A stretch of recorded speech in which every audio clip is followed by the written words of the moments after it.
Now we really are getting juicy. The crowd just love it. We've just got drama on the track. Oh no! A crucial move in the championship. There's a real race on. Boom. See how you get on with that, son. Another crazy race. 6 races to go. This is Formula One.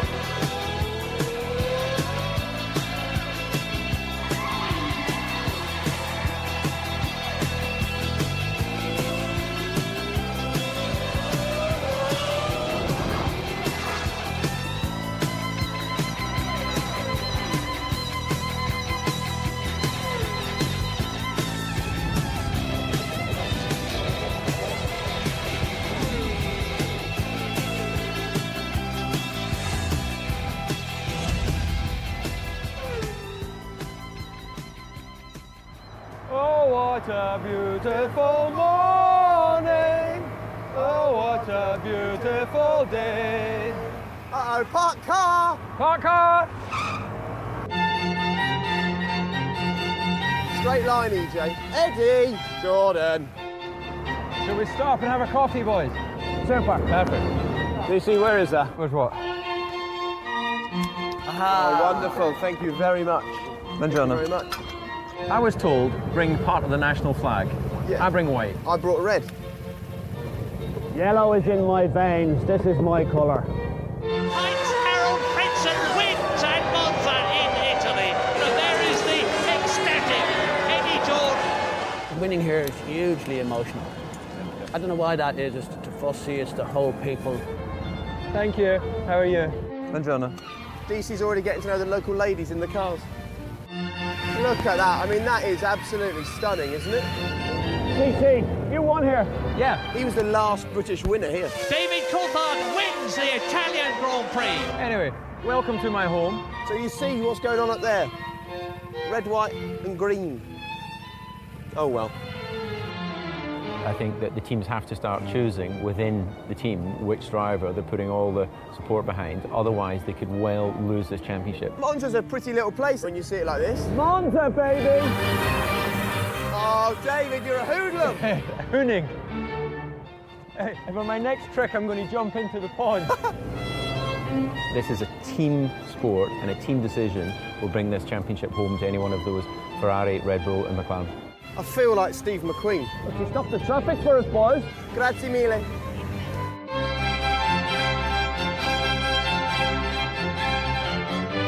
We've had such a great season so far. I'd be surprised if we don't have a classic Monza.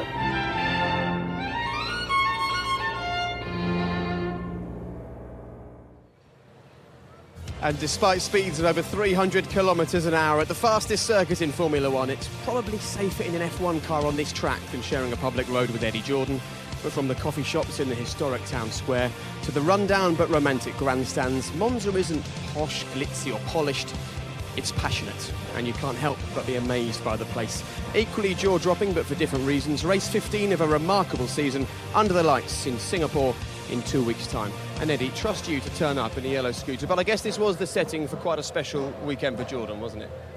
Well, I mean, it's all part of the euphoria that goes on in this place. It's infectious and it's very passionate. And I think winning here, David and I discussed that. It's one of the key places. If you ever want to win, this must be in your top 3 places to win. You only ever win in the drive, wasn't it? I knew you'd come around to say some rubbish like that. I want to see where you've done. And I want to see the licence for that motorcycle, because the way you were driving that is very, very dodgy, I would reckon. Don't believe a word of it. I passed my test the day before we came out, actually. And David, I'm surprised that police officer didn't pull you over and give you a ticket just for the fact that you once came here and beat Ferrari on the track. Yeah, the Italian fans are obviously very passionate towards Ferrari, but they are a sophisticated audience. They appreciate the other teams going out there and taking the challenge. So, although I occasionally had the wrath of the fans, especially when Michael was running into the back of me, I think on balance they're very supportive. OK, well, can Ferrari do the business here this weekend? They need to, because this is the way that things are looking at the moment in the title race. As far as the drivers are concerned, we'll take a look at Jenson, butted in 4th.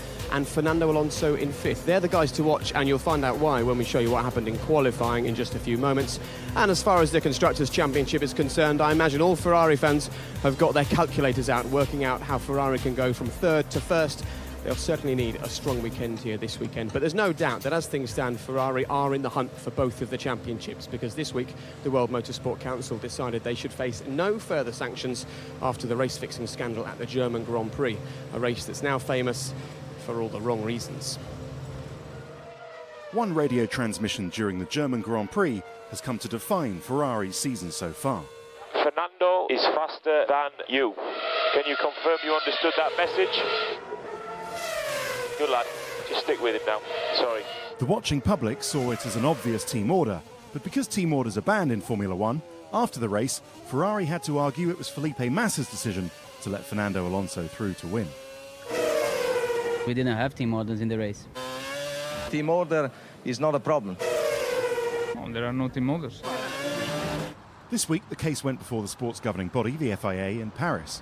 Jean Todt, the ex-Ferrari boss, is now FIA president, but he did not sit on the judging panel. The FIA heard evidence that Massa had been told 4 times that Fernando was faster than him before that final message, and that Fernando Alonso was faster at the time because he was in a better engine setting than Massa, something Felipe had not been told about. Ferrari's defence was that they didn't want Alonso having to overtake Massa on track and risk a collision, as had happened in the past, and that the famous radio message was technically just a piece of information, not an overt order. The FIA president acknowledged this important legal point after the hearing. Before you say you are guilty, you need to be able to prove that you are guilty. And if you understand all the parts who have been asked, I mean, everybody has denied that it was a team order. The FIA found Ferrari guilty of breaking the rules, but did not increase their sentence beyond a $100,000 fine already handed out after the race in Germany. We really appreciate the fact that the Work Council has really taken into consideration the fact that the rule has to be, in a way, amended and make it much clearer. Transparency is the buzzword in the Monza paddock. The next debate in F1 is whether to keep the ban and let the drivers race, or whether to legalise team orders and be open about a practice that has existed, overtly or otherwise, throughout motorsport's history. Well, it's looking like from next season team orders may well have the green light in Formula One. The FIA have effectively said, look, it's unenforceable, this particular rule. So how can we convince the sceptics, the fans who matter, that they can have good, honest, open racing in Formula One with obvious team orders? Well, the teams will always employ the 2 best drivers they can. That's the only sensible thing to get the maximum out of their championship positions. Beginning of the year, they have to let them race. But naturally, as the year goes on, there will be one that's leading, and if you're battling against another team, then late in the year they'll announce that they're supporting one driver over the other. Of course, the perfect scenario for any team is that they are dominant, it's their drivers that are running 1-2, and they just let them race. So people shouldn't panic that in Bahrain in 2011, for example, we're going to see nullified racing, Eddie, but the teams will still have to be very careful about the way they play it, won't they, even when the team orders are allowed? I think the teams are quite sensible people. They know what they're feeling. The people here want to see fair play, and they want to see an exciting race. If at the end of the season, when one mathematically can win with the help of another driver, of course that's a perfectly sensible, normal thing. But they don't want to see contrived positioning at an early part of the season. That's not washable anymore. People will not accept it. OK, we'll wait and see what happens there. But you can probably hear Fernando Alonso's engine behind us. That will be music to the ears of the Tifosi, who are slowly filtering into the grandstand, which is filling up very nicely just behind us, because they want to see their man, Fernando Alonso, take victory today, and he is well set to do just that. However, yesterday it was pretty tight in qualifying. Could we have a Grand Prix as tight as this? Here's Lee Mackenzie.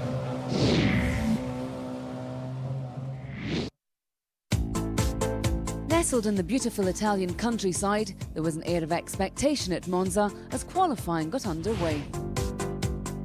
Timo Glock was left frustrated after barely getting out of the pit lane before he was blocked by Vitaly Petrov. Absolutely furious there, isn't he? He just turned into turn 1 and stayed in my way, and I just got screwed up by my lap. It was another average day for Mercedes and Michael Schumacher, who couldn't replicate the success that he and Ross Brawn had conjured up here in previous years. But the Monza maestro still has a few tricks up his sleeve. It is, of course, an overtaking track, and you're not shy of doing that. How are you set for the race tomorrow? Yeah, cut a couple of chicanes and up front. It was the first time all season that a Red Bull didn't make it onto the front row of the grid. Mark Webber was up against it after problems blighted 2 of his practice sessions, but he still put his car in 4th place and ahead of his teammate. Pretty happy with today's qualifying, to be honest. It's always tight around here, and trying to get it all together is not the easiest for all of us. We're pushing on the limit for the chicanes, and it's easy to overcook them. The talk of the weekend had been all about whether McLaren would stick with the F-duct, but the drivers chose very different setups. Button ran the device, Lewis went without. At the end of qualifying, it was Jensen who had the smile on his face. For me, it's a great place to be. I've had a good car all weekend, been happy with the balance. Haven't made any major changes with the car. You know, it's been tweaking it here and there, and I think that's when you know you're going to be competitive, when you're finding the half a tenth here and there or quarter of a tenth. Quite disappointed, I think, with 5th place. We chose to go with the lighter downforce level, which doesn't have the F-duct, and just the car sliding everywhere. So I struggled quite a lot on each tyre, and it just didn't have the downforce. So the wrong choice, a bit of a mistake. Fernando Alonso had his first Monza experience as a Ferrari driver, and it proved to be the dream story that the Tifosi had come to see. He stormed to his first pole position this season. Normally I don't celebrate too much pole positions because I know that Sunday is the race, but this one was special, and normally the race pace is our strongest point this year, not so much the qualifying, so being at the front already Saturday is a good news for us. So Ferrari get their first pole position since 2008, and Massa is right behind Alonso in 3rd. And for the first time since Monza last year, there's no Red Bull on the front row, Vettel having to settle for 6th. Rosberg is 7th. Adrian Sutil is a frustrated 11th with Schumacher alongside. Petrov's 5-place penalty means Alguersuari moves up to 15th, with the Russian now back in 20th. And a gearbox change means Timo Glock has to drop back 5 places. He'll start from the back of the grid. What a fantastic qualifying session yesterday for Ferrari. Stefano Domenicali is with us. And Stefano, before we talk about the team, let's talk about you for a moment, because if I look over there at the grandstand, a big yellow sign. I know the Stefano bit. Explain what the rest of that means. That's nice. I mean, I promise you it's not my family. Can you translate that very for close us? That we are always with you. I mean, So- Stefano, we are always with you. And what's it A like little bit of coming- responsibility anyway.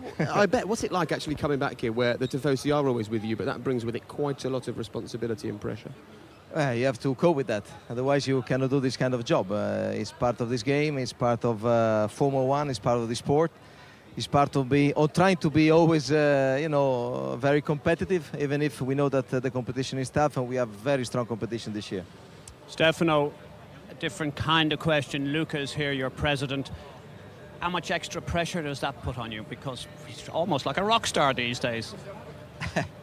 Well, of course, he's a unique personality, so he's very strong, and I try to keep the pressure just for me and not for the team. You've been with Ferrari for many years, so you know obviously it's very special racing at home. Fernando taking pole here, it can't be lost on him, the importance of this weekend. Have you had a special conversation with him and Felipe about this weekend in particular? I have to say that this morning, when we always do the last moment briefing all together, we just said, listen guys, we need to keep in mind the responsibility that we have, not only in front of the team but in front of the people that are coming here with a lot of expectations. So try to do the best that you can, because we need to be respectful on the passion that the people that are coming here have for us. Yeah, the thing to do is to please this crowd, and there are an awful lot of them, and that grandstand is getting full, and it's, well, more than half an hour to go until it's lights out at the start of the race. Felipe Massa is perfectly poised, though, to help Fernando to the win here today, isn't he? How do you see this race unfolding? I think that for sure he will push as hard as he can. We know that Jensen is very close, and all the others will be there, and will try to attack everyone. So they need to really, first of all, as I said, most important thing is to avoid collision at the start. Yes. Go fast and don't crash, we used to say all together. Was this a very big psychological benefit coming away from Paris? It now clears the air and it gives you a possible run for the championship with Alonso? Well, I mean, I think for sure the emotional pressure on everything that is, let's say, out of the track is always very high. We don't have to hide that. But, you know, this is not something that has to be on the shoulder of the team now. As we said, it's over, and we need to look forward, always.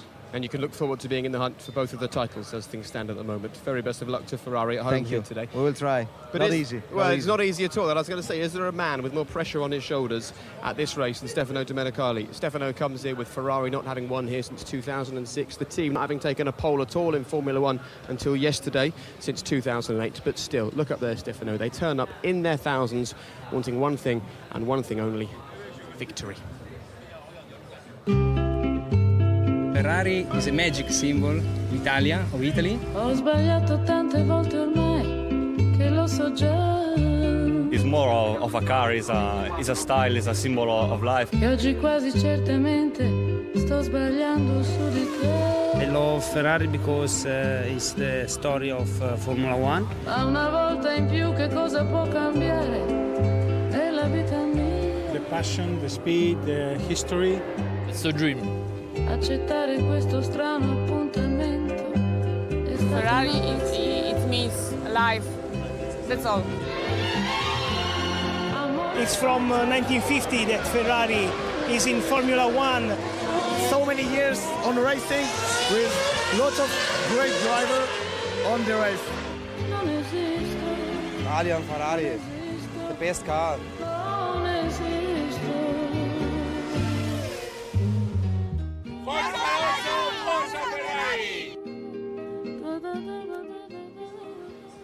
Well, they've had some amazing times. They've also endured some tragedy, and it was only last week that we were reminded once again that these motorsport heroes, that the tifosi, that you and me put on a pedestal, are actually as vulnerable as the next man after the sad and untimely death of just 19-year-old Moto2 star Shoya Tomizawa. But you only have to go back in Formula One's history 40, 50 years to remember that actually death in this sport was commonplace until one man said enough was enough. Monza is one of the greatest names in Grand Prix racing and the history of racing. Many good memories, but of course many tragic ones too. In this very area, 40 years ago, one of my best friends, Jochen Rindt, died. In my time, if I raced for 5 years, there was a 2 out of 3 chance I was going to die. Shocking statistics. As I was growing up, you know, I became gradually aware that my dad was a racing driver and that some of the names and people that we knew growing up didn't come back. The cars in those days were virtually mobile death traps. The dangers were incredible. Not just on the track itself. There was no runoff areas in those days. Very few barriers of any kind. The competition was just as great, but if you went off, it was very often, too often, curtains. You don't want that. You know, it was a very painful experience for everyone. So what was to be done? Because I was world champion, I was able to exert influence, to get tracks changed, to get regulations changed, to make it a much safer sport. His attitude was, this is my job and I don't expect to die doing my job. It takes a lot of courage to stand up and start arguing the case for safety as a racing driver, because you're going to incur the attack of being scared. People regarded Jackie as a wimp, and it was only because he was world champion with enormous status and credibility that he was able to get done what he did get done. The number of fatalities declined throughout the decades. 15 fatalities in the 50s, 12 in the 60s, 10 in the 70s, and only 4 in the 80s. From 1990 to 94, there were no fatalities at all until the San Marino Grand Prix when Ayrton Senna died. Senna's accident was, in terms of public awareness, the biggest that there has ever been in the history of the sport. For this to happen to such a famous and such a brilliant man as Senna was a real wake-up call.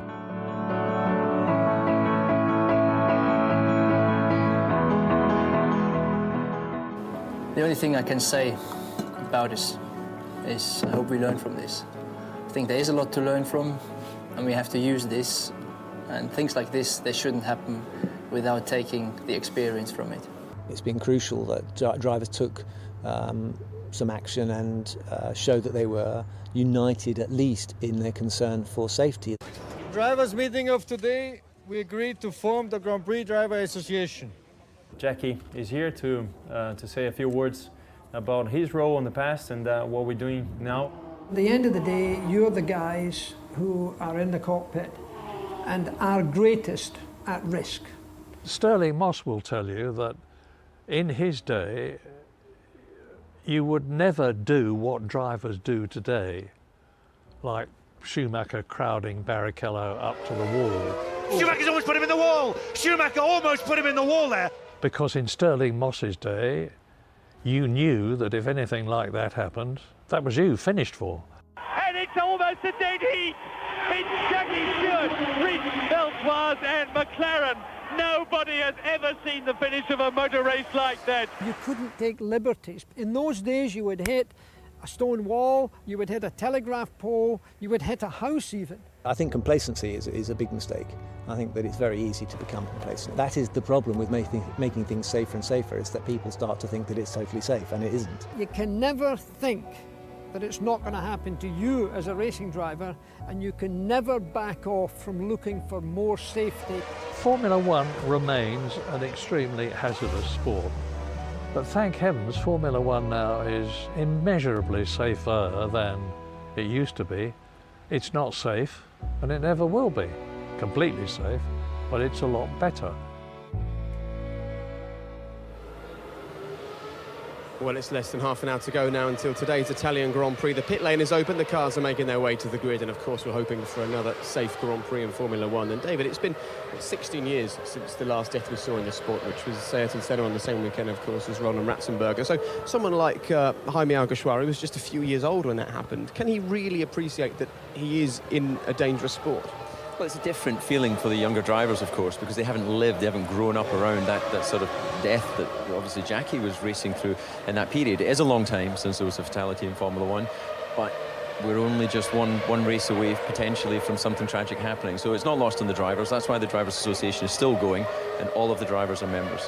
And in the early 90s, Eddie, when you got into Formula One, that was just when the technology was really starting to develop at a pace to keep these guys safe, wasn't it? There were two huge things happened at the same time. One, Max Mosley became totally determined to get safety in racing. So well done to him for that. But the emergence of carbon and Kevlar and other things like that, which made the car maybe 4 or 5 times more stiff and more rigid in terms of an accident. And the thing didn't implode on you. It actually bounced off things. Huge aspect. Kevlar and carbon has been a huge influence on the safety in the sport. And perhaps the FIA don't get the credit for the fact that the car that you might drive to the cinema or around to your friend's house this evening actually benefits directly from what's been developed in Formula One, put on your road car. Keeps all of us nice and safe. Well, Lewis Hamilton has made his way out of the garage and onto the grid for today's Grand Prix, and he'll be a frustrated driver. He thinks he took the wrong route in setup yesterday. He now starts 5th on the grid for today's Grand Prix, and he won't take kindly to that. Even if he's just 1/10 of a second behind his teammate, he isn't happy. And in fact, he comes from a family of born winners.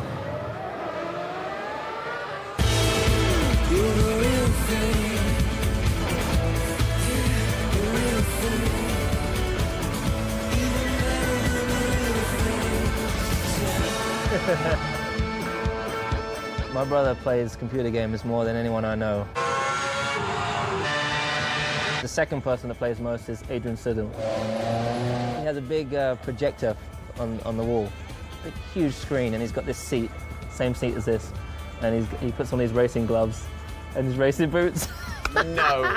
Me, Heikki, Adrian, Nick, we all meet up online and we have a race. We just mess around. Well, let's chat to your brother, actually, because he is back in the UK on the other end of these headsets. Nick, tell us, what's your greatest achievement racing online computer games? I've won like 3 rounds of the British Championship. I'm not British champion. I love this. So he goes, well, yeah, I play a few computer games. It emerges, he has won rounds of British online racing championships. How do you feel about the fact your brother's chosen to race a Red Bull? That's rather apt, considering the title battle.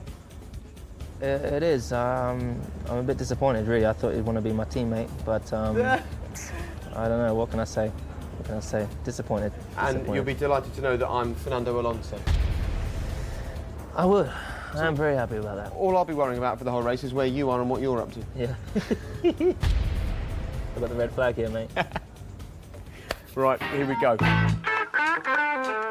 It's so cool that they had my gloves on here. Yes, come on. Okay, Jake gets a good start. So we head into turn one. Lewis! I'm in the lead! Fernando, get out of the way! No, no, no, no!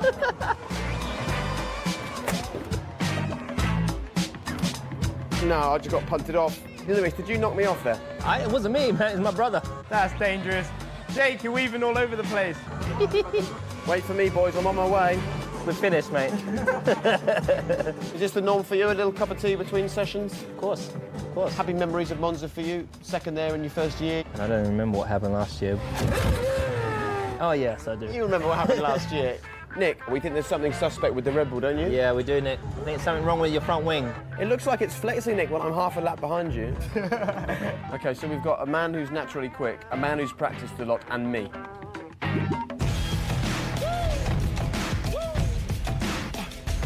Peace be the journey, man. Yeah, you're not going to have any peace. Bounce on the devil, put the pedal to the floor. Oh, Jake's in the lead. Oh, he's up, he's up, he's up, he's up. See you later, gentlemen. Oh, Jake, you're just so dirty, man. Nick, that car is so fast, that's a joke. Oh, Nick nearly lost it there. Oh, hit me. And that is it. I have now been overtaken by them both, and that's the last I'll see of them. Nick is miles ahead. What's the buzz of Monza like for real? It's awesome. I'm telling you, the speed that you have on the straight, the thing just keeps climbing. The speed is unbelievable. 220 miles an hour. So you're just going through the two Lesmos, down the back straight. At this point, you go right under the old circuit. I'm gonna take you out, Nick. Be careful on the braking. You cut the chicane. Oh, I'm on your tail now, Nick. Go on, Louis. Oh, I'm in his toe. Oh, you're an idiot. What happened to you? You are such a cheat, it's unreal. Nick, stop crying, man. Get back on the track. Round the final corner, under the pit straight, Lewis Hamilton has won. I've got to put my hands up. I cheated. He was a cut the chicane, which we always do when we race each other, to catch each other up if one's falling behind, because he's so bleeding quick. And I was with him, and unfortunately he broke under pressure and crashed. That's the truth, but it's all good. So do you have any sense of achievement, having cut the chicane to catch him? I feel great. Yeah, I love that. Okay, Nick, before we get off, we have to do a proper race. Sorry, guys, we're going to be here for a while. And indeed, we were there for a while. So Lewis won that race, but he starts from 5th on the grid for today. And looking at his pit board, David, the team don't look very confident that he's going to make up much on the first lap today. I've never seen that before. You know, it's fine putting on as the end of the first lap, but putting the position on already, it just seems a bit bizarre. He'll not see that when he comes around, of course. Well, let's go for a walk, because as you can hear, it's nice and quiet out here now, and actually it's rather empty as well. All the teams are just primed, gearing up for the first pit stops. It's always interesting when where the cars have been in the garages, suddenly they get replaced by all the chairs, where everybody comes in, stands and sits and watches the race unfold. Just a quick line, Eddie, about Lewis Hamilton's position as we keep our eyes peeled on what's going on behind us, with a Sauber deciding to stop about 2 feet behind our crew. Well done, Pete. Lewis will be focusing on the fact that he's sandwiched between the Red Bulls, and actually that's not a bad place to be, because they're his closest challengers. Well, he also has the added advantage that he should have the speed on the straight. What he needs to do, particularly in the first lap or so, cars are often scrambling around the place. So in other words, his lack of downforce won't be a big deterrent. I think he'd be able to, hopefully, slipstream a couple of them and maybe get himself up into the top 3. OK, we'll wait and see. As you saw there, Kamui Kobayashi is one driver who isn't on the grid at the moment, but one former driver who is Martin Brundle. Martin. 6 to go, 150 points on the table. This is a very important Grand Prix. Many drivers need to get some points, catch up the gaps or maintain their advantage. Alonso's car being pushed now towards pole position. There's been an army of men and women pouring onto this grid to come and service 24 Formula One cars, and a lot of tension, a lot of action going on down here. I'm kind of a bit in the German quarter. We've got Hülkenberg, Rosberg, Vettel. That's 6th, 7th and 8th. Let's hope they don't all trip over each other down into the first corner. Kubica's car just coming onto the grid now, quite late. Have a quick word. Alan, any problems with the cars? No, all fine, man, thanks. Good. Are you where you expect to be on the grid, or can you do anything from here? We were hoping to be a bit higher up, honestly. Our quality 2 time would have put us 7th, so it'll be tricky with our straight line speed to get past Rosberg, but that's our target to do him, so we'll see what we can do in the pit stops. Maybe he just has to miss all the pieces down in the first corner. Let's hope so. Good stuff. Good luck with that. So Robert is still in the car. We're not going to get a word with him. Let's wander forward. Nico Hülkenberg for Williams doing a good job. Got himself up in the top 10 again and looking very comfortable. I don't know if we can just... Nico, another great qualifying performance.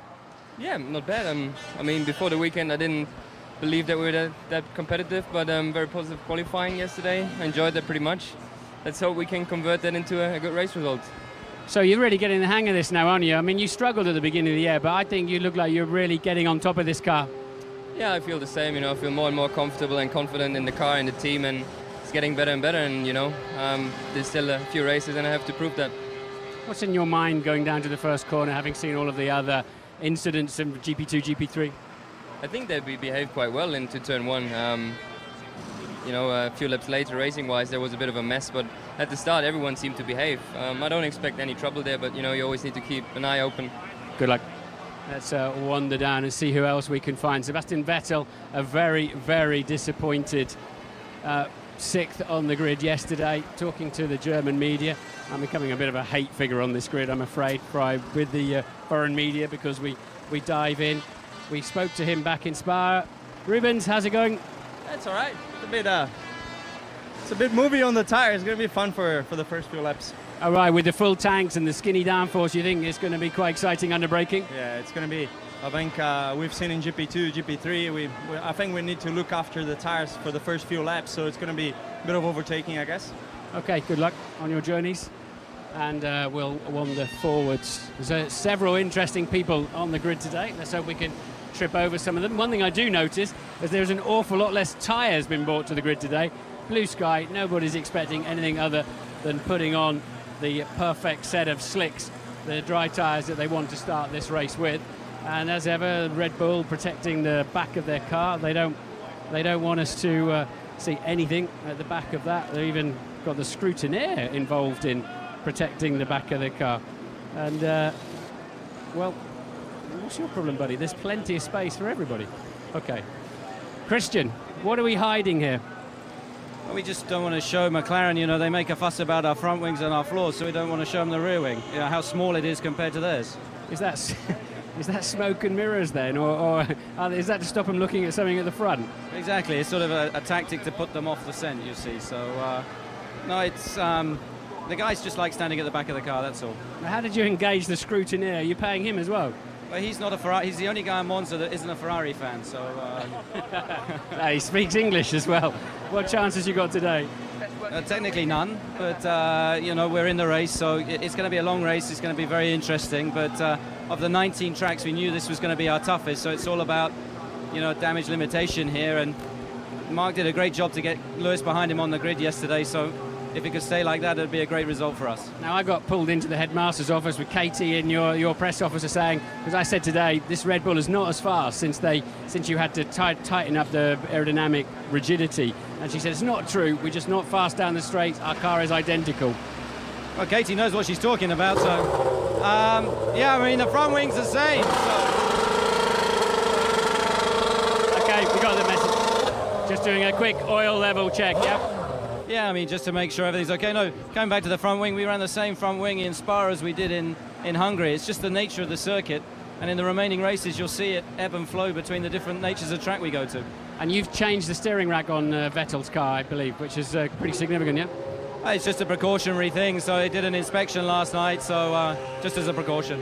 Thanks. Right, let's wander off. How are you guys? Kasabian, what are you up to on the grid today? Yeah, it's a great sphere, isn't it? It's lovely, isn't it? Yeah, are you a petrolhead Formula One fan? Listen, I was a virgin last year, now I'm addicted, so what do you reckon? It's all right? Yeah, have you ever been on the track? You ever had a little run around the track? Kind of last year, but I was hung over last year, so this means more to me because I'm a bit alive more today, you know. So. Yeah. Pretty good atmosphere down there. How does it compare with being on stage? It's completely different. This is like Glastonbury on wheels, you know. So, but if anyone's watching, I want to say hello to my missus, Kimmett, and hello to Sergio and Ennio. Mwah. And that's been done. Good luck. Good to see you. Right, let's wander forward. I want to try and have a word with Jenson Button. Let's look at the back wing of his car. We're just going past Felipe Massa, third on the grid, who's coming back to his car apparently. So let's see if I can. Oh, I think we've been outbraked here by somebody an awful lot prettier than me. Well, not Will, but the first reserve here is Felipe. Can we just have? Where are you live at the moment? Where Felipe? How's it going? Third on the grid. Are you happy? Well, I think it's a good position, so it's a great place to race. Let's try to, to maybe gain positions, and it's a very important place. It's a place that overtaking is not impossible for the speed on the straight, so let's try our best. Okay, and you're going to go and get the slipstream behind Jenson with that big wing of his down to the first corner? Let's try it. Thank you, Marion. Bye-bye. See, no, I'm desperately in trouble now. And let's wander down then, see if we can get to the front row of the grid. Have a word with JB is not back on the grid yet. I would think I've got a snowball in hell's chance of talking to Fernando Alonso, but we will have a little look and see if he's around. Look at the people around this car. There must be 100 people standing around this car on the grid. It's just quietly sitting there waiting to start from pole, and it's been quicker off the right-hand side of the grid as well as in a lot of the other races. I think Jenson's got a really good grid slot here. Just having a quick chat with his engineer. We'll see if we can butt in with butt on, and he doesn't know that we're here at the moment, so I'll just pull one of these long hairs on his arm. I hate him. You don't know how much I hate interrupting racing drivers on the grid. Jenson, so you got a lot of wing on, yeah? Don't you think they're all going to be trying to hide behind you down to the first corner? Yeah, they will, definitely. The thing is, you can say I've got more dirty air than the other cars, but I've also got more downforce to lose. So I'm towing other cars. So I don't know what's going to happen. We'll see in a minute, but I should be able to get a pretty good start if everything goes cleanly. And then we'll see what happens down there at turn one. It's quite a way down there, but it should be all right. I've got the F duct, which works very early on. So they won't be able to get their top speed difference, I don't think.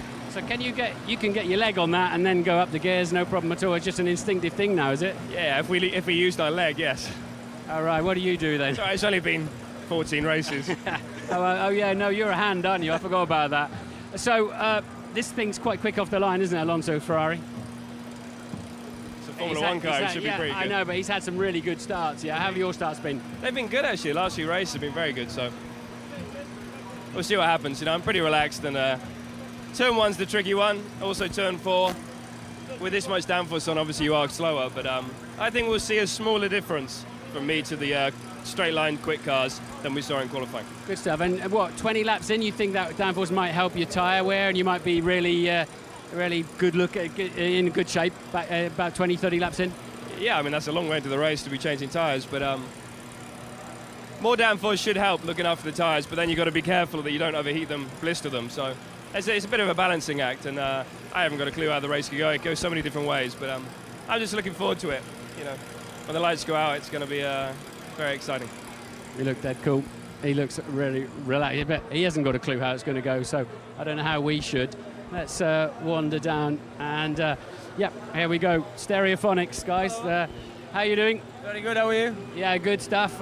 Your new album, I think, was Keep Calm and Carry On. Pretty appropriate for a Formula One grid, especially here at Monza today. Yeah, it's great, man. It's pretty exciting. So what do you mean? You're in town with F1 Rocks, I believe. Yeah, we played a gig last night in the club in Milan, and just come down and watch the race today. So are you here with any particular team? Well, who are you with in town? We've had Ferrari looking after us, so we've been to see the pit. Yeah, it's been all right, yeah. So you're looking for a Ferrari win. You guys petrol heads, you follow this normally? Yeah, I've been following motorbikes mainly, but like getting more into the cars. So.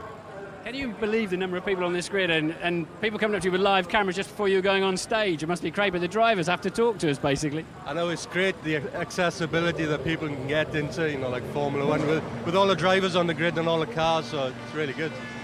Okay, good to see you guys. Enjoy your day's racing. I just want to see if Eric Clapton is around here somewhere. I would love to have a quick chat with Eric. Has anybody shout in my ears? There's Fernando. We can't see Bernie, but he is quite short, so Eric's a little bit taller. We might catch him. I don't know. Let's. Billy, is Bernie on the grid? Bernie and Eric. Yes, Bernie's just gone. He's just gone that way, in fact. Has he? Good. Well, I'll have a look, but I don't know. That's like looking for a needle in a haystack, isn't it? I think I'm going to have to get out of this one. Flavio Briatore, what's he doing on the grid? I'll see if I can upset another TV station there. It's the official one. Yeah, you know, it's just back now. Hey, Martin. Hi, Flavio. How are you doing? Good to see you back on the grid. What brings you here for this race in particular? I know, it's in Italy, Ferrari pole. I believe fantastic weather. I believe we need to enjoy the race now. Good stuff. You haven't seen Bernie and Eric, have you? No. Right, okay. Ciao. I think I'm definitely going to get out of here. Back to you, Jake. All right, fantastic, Martin. Thank you very much. Listen, he's friends with the drivers on the grid, and that's really what matters. Anyway, just over 9 minutes now until the start of Glastonbury on wheels here in Italy. Let's quickly hear from Michael Schumacher. He's with Lee Mackenzie. Michael. Okay, Michael, I know this is a track that you love. What can you do from 12th? Well, I hope to make up a couple of positions at the start, obviously. The more the better, but we'll find out. You made a great start in Belgium. Can you do it again today? I will try, certainly. Thank you. Have fun. Difficult day for Michael Schumacher. There's been some difficult moments this season for Fernando Alonso, but yesterday, in just over 81 seconds, all was forgiven by the Tifosi.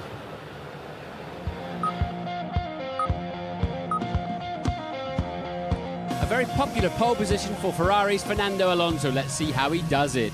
215 miles an hour, 7th gear towards the end of the pit straight. His left hand will go down to the F duct for a little bit more straight line speed. Now heavy braking, down to 2nd gear, 50 miles an hour, the back end dancing around, trying to lock up. A quick squirt of the throttle between the two apexes. Now hard acceleration towards the Curva Grande.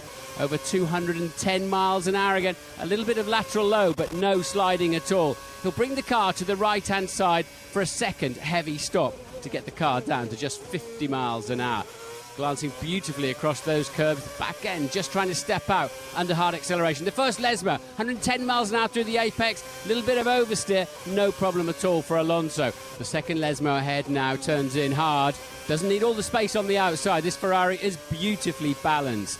It's a 3.6 mile track. We're round the back now, heading towards the third chicane. The Ascari approached at 210 miles an hour, brakes 70 metres before the corner, and straight back on the throttle, 125 miles an hour, 150 already through the exit. Stay right to miss the worst of the bumps. And now bring it easily and gently to the left-hand side. He'll use his left hand for a bit of extra F-duct straight line speed.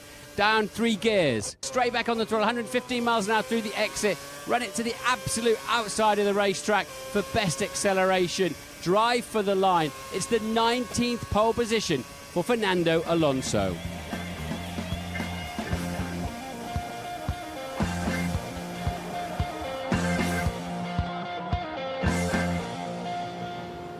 Yes, we know Fernando. Ferrari are on pole. Since 2000, when they reprofiled the first chicane here, the pole sitters held the lead all but once. How do you see the start playing out today? Well, the track here isn't actually that dirty, so it's not such a disadvantage to be on the inside. Jensen has more downforce on his car, and as we've mentioned in yesterday's show, above 50 miles an hour, he'll start to get the benefits of that. So that'll definitely play a part in traction when he goes off the line. So I think he's in a good position. And the 3 guys at the front of the championship hunt are a little further back, and the guy in 4th and the guy in 5th are right at the front. This is actually a really, really big day for the championship, isn't it? Well, leaving team orders out of this, because let's hope they don't play a part today. My gut feeling is that this is going to be Alonso's race. It's going to be a very big day for Ferrari, unless Jensen can out-drag him into the first corner. That's the key, and if Jensen can do that, we're in for a fireworks race. Yeah, I agree with that, but I think if Fernando does get the jump on him, then I think it'll be hard to pass. Exactly. OK, gentlemen, thank you both very much indeed. You can see the action down there on the grid. It is now race time here at Monza. The two title outsiders at the front. Lewis Hamilton sandwiched between his two biggest rivals just behind them, and thousands of locals wanting just one team to do the business. In the company of Martin Brundle and Jonathan Ledger, it's time for the 2010 Italian Grand Prix. Are you ready for a ride around Monza?